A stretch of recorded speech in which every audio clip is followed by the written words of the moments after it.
Good morning, hello, and welcome to This Date in History, aka TDH. This show is all about the events that occurred on this date in years past, both recognized by other historians, but mainly things we personally find intriguing enough for us to bring to you. The sources of this information come from the Smart Device application, Today in History, What Happened Today in History, Historical Calendar, and the website onthisday.com. For links to those sources, the music done by Carrera, and anything else potentially interesting, check the underbar in the description below. Anyway, I am Xander, and you, of course, are you. Today is Thursday, aka Thursday, March 9th, 2023. So let's get into the history today, shall we? We're going to start off in 141 BC. Liu Shi, posthumously known as Emperor Wu of Han, assumed the throne of the Han dynasty in China and ruled for 54 years. Alright, so she ruled into the AD. Cool. Then we got the first observation by Copernicus. 1497, Nicholas Copernicus's first recorded astronomical observation. So, the first time, on record that he's looking up to the sky. But this is interesting here. I just saw this. In the year 1009, I'm backtracking a little bit, the first known written mention of Lithuania in the annals of Quedlinburg. Huh. All right. So Lithuania is at least that old. So, anyway, we're going to jump up to 1500. Pedro Alvarez Cabral departed Lisbon, Portugal, at the head of a 13-ship expedition to India that will also claim Brazil for Portugal. Okay, so they went to India to do some trading, and then they continued on over to Brazil to do some conquering. 1522, Martin Luther began preaching his Invocavit sermons in the German city of Wittenberg, reminding citizens to trust God's word rather than violence, and thus helping bring to a close the revolutionary stage of the Reformation. Well, alright, thank you very much, Martin Luther. Sorry that the church did to you what it did. You've done more for the people than the church have done, back at that time, it seems. Got a murder of interest, 1765. After a public campaign by the writer Voltaire, judges in Paris posthumously exonerate Jean Calais of murdering his son. Calais had been tortured and executed in 1762 on the charge, though his son had actually committed suicide. So this was 3 years after the actual incident. So they seem to be a little faster back then, at least in figuring things out than we are in today's world, if we even figure anything out. Got The Wealth of Nations. 1776, Adam Smith published the influential economics book, The Wealth of Nations. Alright.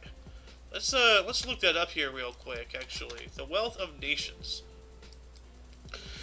An inquiry into the nature and causes of the wealth of nations, generally referred to by its shortened title, The Wealth of Nations, is the magnum opus of the Scottish economist and moral philosopher Adam Smith. Doesn't really explain much, but I'm going to add this link into the underbar in the description because I can. And, I would like to get that book one day. So, anyway, I'm going to move on up. We got a music premiere in 1842. Giuseppe Verdi's opera Nabucco premiered in Milan. Alright. Spoken about this guy a couple of times in the past several weeks. I recognize that top hat. So, and, what is this? 1861? Actually, 1860, the first Japanese ambassador arrived in San Francisco en route to Washington. Alright. And in 1861, U.S. Confederate currency authorized 50, 100, 500, and 1,000 dollar bills, I believe. Can you imagine a $500 and $1,000 bill? Good Lord. Anyway, we got an appointment of interest. 1864, Ulysses S. Grant was appointed commander of the Union Army. Yep, during the Civil War. So, and we got the Great Blizzard of 1891. In 1891, the Great Blizzard of 1891 began in England and lasted until March 13th. It caused the deaths of 200 people and 6,000 animals. Wow. Jeez, that's a cold front there. So, got some more music. The 1897 premiere of parts of Gustav Mahler's Third Symphony in Berlin, Germany. Alright. 1898, Peter of Tarentaise, Pope Innocent V, beatified as a saint in the Catholic Church by Pope Leo XIII on March 9th, 1898. Alright. Well, this is the date, March 9th, 1898. Okay. Got another historic event. 1914, U.S. Senator Albert B. Fall demanded the Cubanization of Mexico. What? So he wanted Cuba to take over Mexico? Okay, that's kind of wild, but... 1922, Eugene O'Neill's Harry A. premiered in New York City. Alright.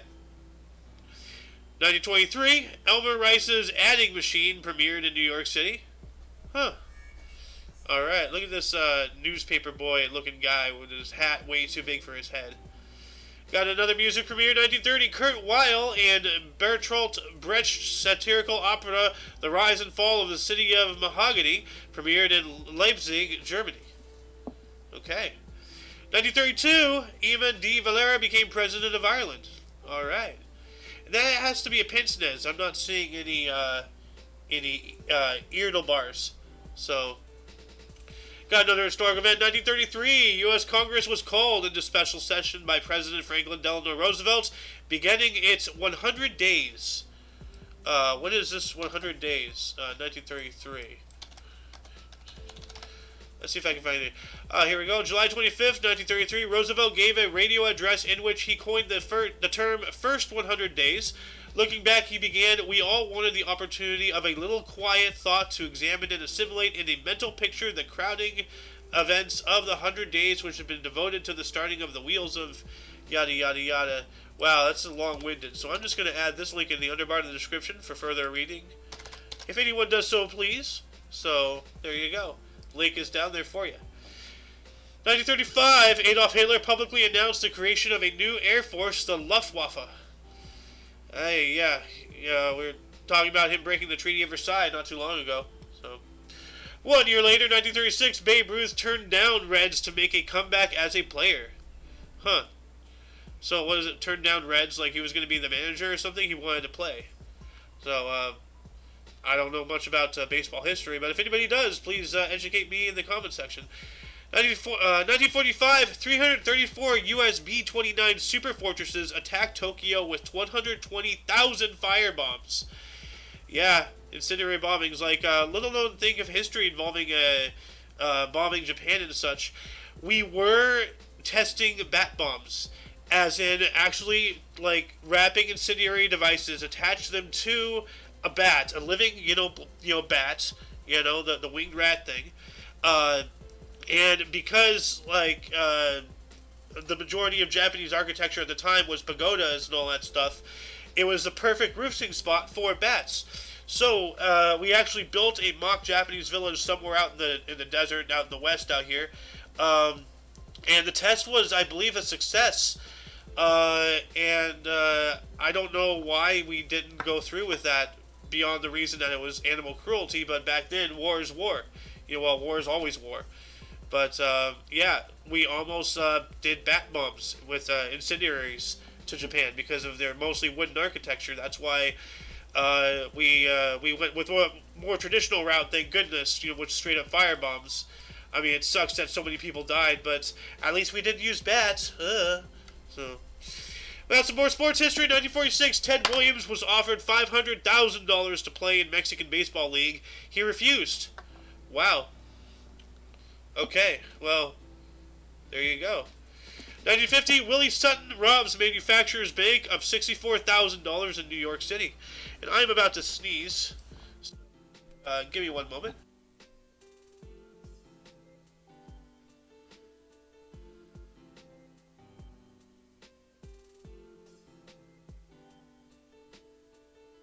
Alright, I am back. Sorry about that. Let's see. Yeah, that's a lot of money. So, what is $64,000 from 1950 today? Let's see here. 1950, okay. Is the equivalent of purchasing power to about $794,476.35 today. Alright, so, just over $750,000. That's a pretty good haul right there.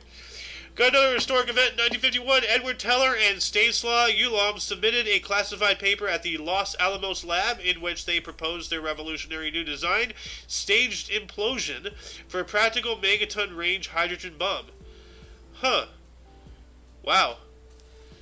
I saw Teller. I thought this was going to be like Penn and Teller, but like no, this is involving nuclear arms. 1953, Joseph Stalin's funeral was held in Moscow after 4 days of national mourning. Yep. And for anyone watching, go watch the movie Death of Stalin. It is a good movie. Like, it's a dark comedy, but it is based off of historic events. And for the most part, how things ended up is actually historically accurate, I believe. 1954, Edward R. Murrow criticized Senator Joseph McCarthy. See it now. McCarthyism.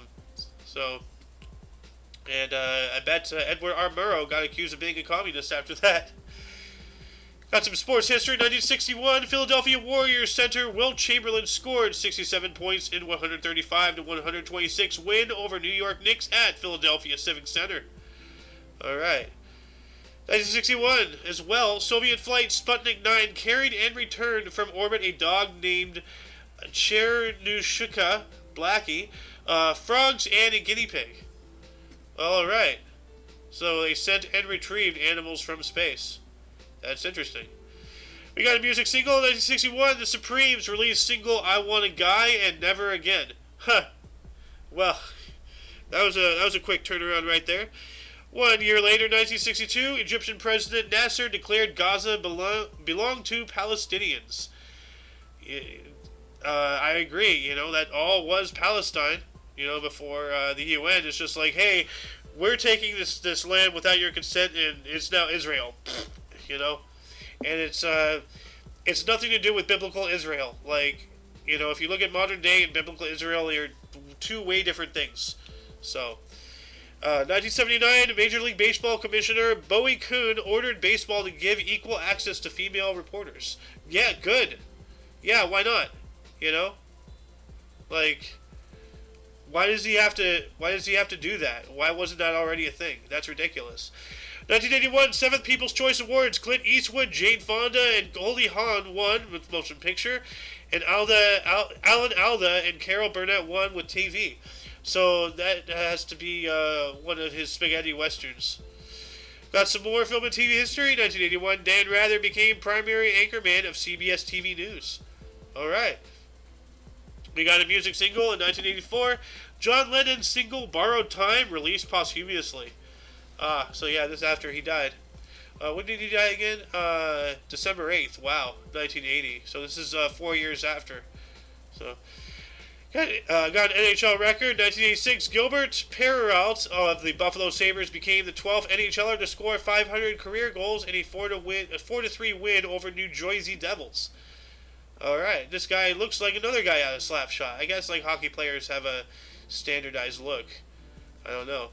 1987, U2 released their 5th album, The Joshua Tree, later receiving the Grammy for Best Album in 1988. In 1988, speaking of that, actress Audrey Hepburn was appointed a UNICEF Special Ambassador, Goodwill Ambassador of 1989. Nice.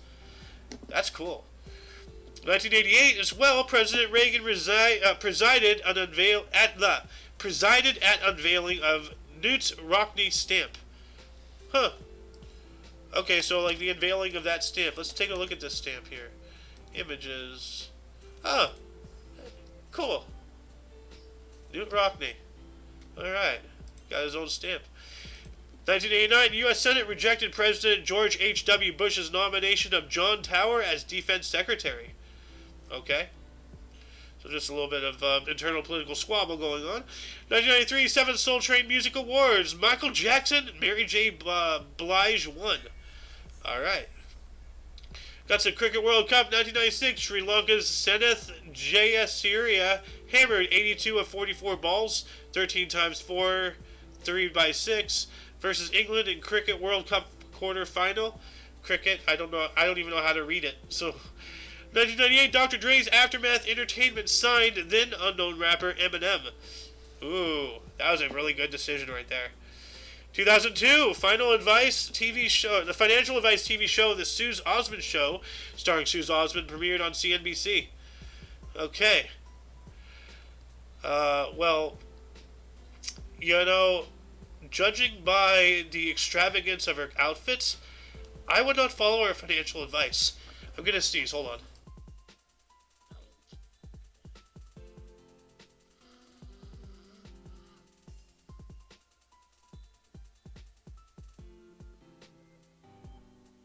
Pardon me. No, as I was saying, I would not follow her financial advice because, yeah, she doesn't look like someone who would be a coupon cutter. Anyway, 2002 as well, Joe Sakic plays his 1,000th career game. And some more music history, 2011. But before we do that, I need to sneeze again. I don't know what's going on. I guess there's crap in the air. I need to get back on the Claritin, I swear.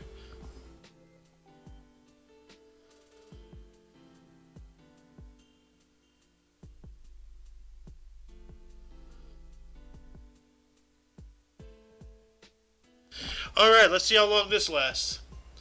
2011, Bonham's Auctions in New York City conducted sale of Eric Clapton and Friends guitars and amplifiers to benefit Crossroads Center at Antigua, a drug and alcohol residential rehabilitation facility he co-founded in 1997, raising over $1.75 million.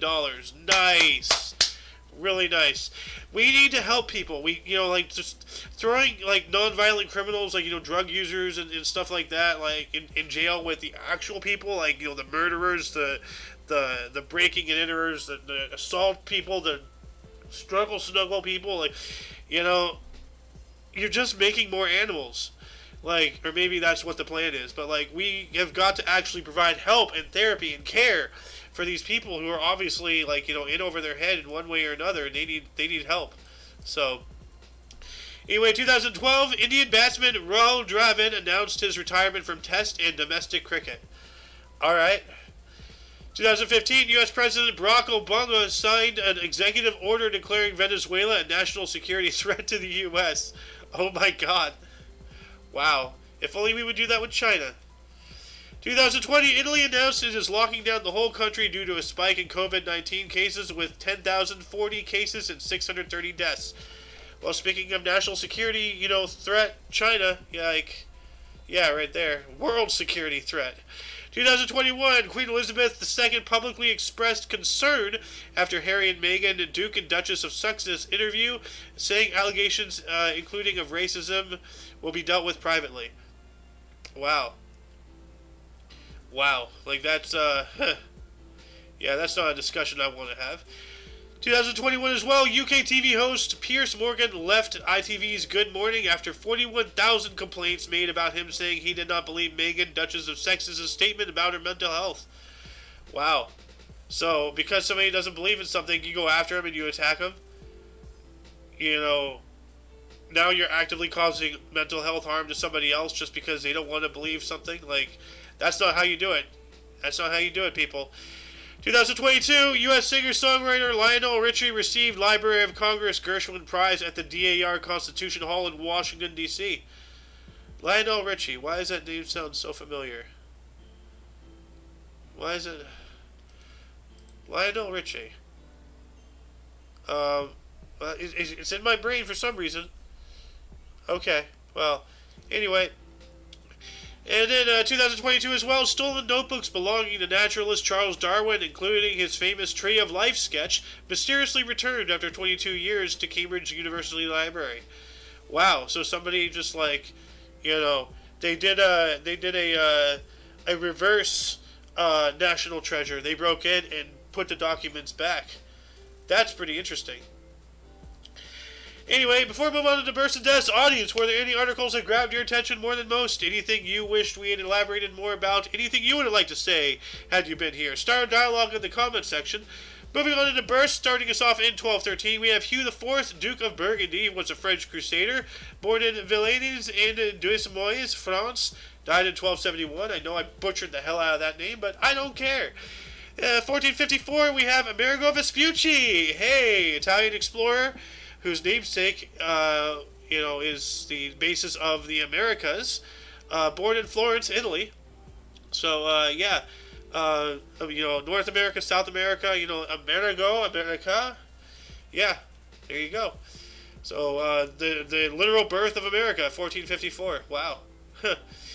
We have Comte de Mirabeau, 1749, was a French revolutionary, was an influential member of the National Constituent Assembly, born in Le Bignon, France. Oh yeah, this is the guy whose hair is trying to escape him, like, whoa. We also have Leland Stanford, 1824, a U.S. business tycoon, Southern Pacific Railroad, 8th Governor of California, and founder of Stanford University, born in Waterville, New York. All right, well, that explains things involving Stanford. He came from New York. As Hank would say, "Bwah." We got Vyacheslav Molotov, 1890, Russian politician, Soviet Minister of Foreign Affairs, 1939 through 49, 1953 through 6, born in Kukaraka, Russian Empire, died in 1986. Wow. November 8th. Wow, like just a couple months before I was born, like 4 months before I was born. Wow. Jose P. Lara, 1891, was the third president of the Philippines from 1942 through 44, born in Tanuan, Batangas. Okay. We also have Samuel Barber, 1910, a U.S. composer, School for Scandal, Adagio for Strings. Oh, Adagio for Strings. I know that song. Born in Westchester, Pennsylvania. Or I think that's, there's something for strings that I know of. But yeah. Anyway, you know what? I wanna listen to that after. So let's see, YouTube. Adiago for strings. All right. Then we also have Ornette Coleman, 1930, U.S. jazz saxophonist and composer, downbeat musician of the year, 1966, born in Fort Worth, Texas, died in 2015. Rest in peace. But happy birthday. Yuri Gagarin, 1934, Russian cosmonaut and the first man in space aboard Vostok 1, born in Klushishno, Russian SFSR, Soviet Union, assassinated in 1968. You know, obviously, like he was killed off because he was speaking against the Soviet Union. Like he was speaking out. He was making outcries about like how bad the space agency was and how they didn't care. You know, they just wanted to defeat the U.S. and he was silenced. You know. Got Bert Campebaris, 81 today, born on this date in 1942. Happy birthday! A Cuban U.S. baseball player, Oakland A's, born in Puebla Nueva, Cuba. All right. Bobby Fischer, 1934, U.S. chess player, world champion of 1972 through 75, born in Chicago, Illinois. We also have Matteo Salvini, 50 years old today. Happy birthday.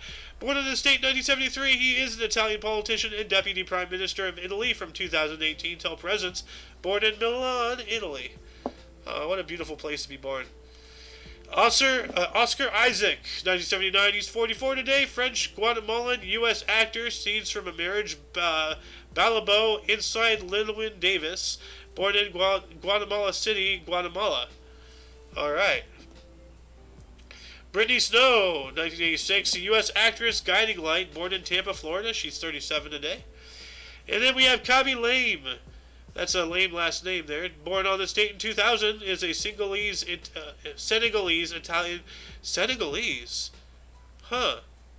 Okay, Italian social media personality, most followed user on TikTok. Born in Dakar, Senegal.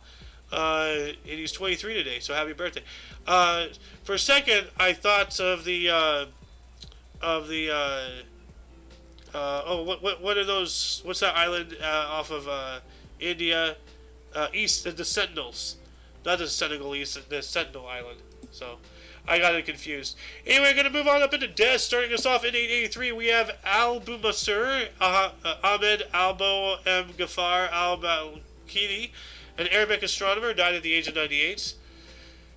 Then we also have Johann Pachelbel, 1706, was a German composer and organist, canon in D, died at 52. We got Hans Christian Ørsted, 1851. Danish physicist, discovered electromagnetism, died at 73. Wow. Thank you for discovering electromagnetism. That's awesome.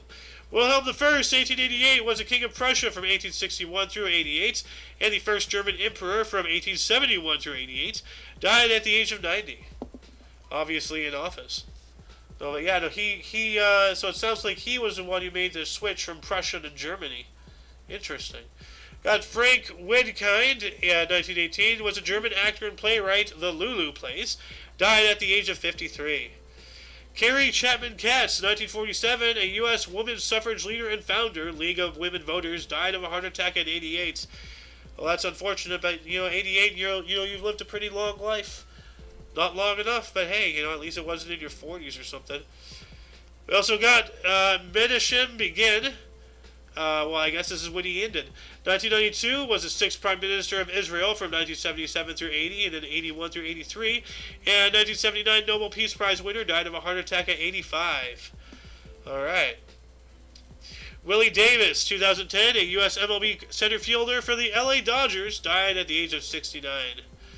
John Gutfreund, 2016, a U.S. investment banker, CEO of Salomon Brothers, King of Wall Street, died at the age of 86. And 2023, so today, wow. Shame or Topol, Israeli stage and screen actor, Fiddler on the Roof, what a surprise, died at the age of 87. Oh wow, so that actually happened on this day, not last year, but now. Well, not now, but an hour or so ago, I don't know. It happened within the past 10 and a half hours. That's how long today's been, at least in California. But anyway, that shall conclude the show. Once again, you can check the underbar in the description for any links you may find interesting, including but not limited to all things Omni Coalition. For your dose of past events daily, we stream every day at 10 in the morning Pacific Time, which is 11 Mountain, 12 Central, and 1 p.m. Eastern Time. For all of you and all of us, I am Xander, and you are you, and until you catch us tomorrow, don't forget to look right and left at every intersection, rate 5 thumbs, and subscribe. Toodles!